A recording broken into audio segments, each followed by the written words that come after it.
Now to the other big development in this story, the declaration of war against Kenneth Starr, the special prosecutor in the Clinton investigation. Here's Keith Bogue. President Clinton's lawyers are firing back with their heaviest artillery yet, aimed directly at the office of the special prosecutor Kenneth Starr. That office is out of control.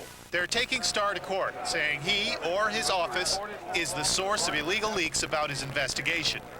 These leaks make a mockery of the traditional rules of grand jury secrecy.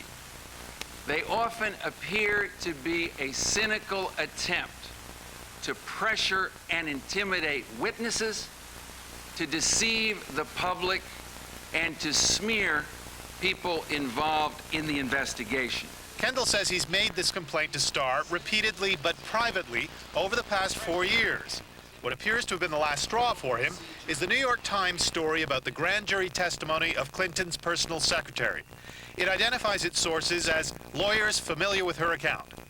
The only lawyers allowed in the grand jury room are Starr's lawyers. After he'd spoken to reporters, Kendall's staff handed out pages and pages filled with quotations from other news stories, all suggesting that reporters get their information from Starr's office. This NBC News story, for example. And sources in Starr's office have told NBC News that was about the quality of Monica Lewinsky's possible testimony. Or consider the New York Post columnist who wrote, "Sources in Starr's office told me yesterday," about a subpoena they were drawing up. This former prosecutor says that if Starr's office is telling reporters about grand jury testimony, that is a serious crime. One of the first things you learn about the grand jury process is that what goes on in there is secret. And if you, as a prosecutor, reveal it, you could go to prison. You'd be a criminal no better than the people who you're investigating or charging with crimes. Starr says he doesn't know whether his office is leaking, but if it is, he concedes, that's a problem. If there was an act of unprofessional activity, I'm confident we will find it out. I don't know if there was. I take it very seriously. We're going to find it out.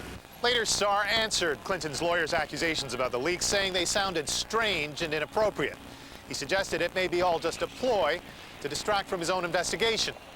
But for Clinton, the more important thing may be planting a seed in the public's mind that the special prosecutor looking for crimes committed by the president may in fact be a lawbreaker himself.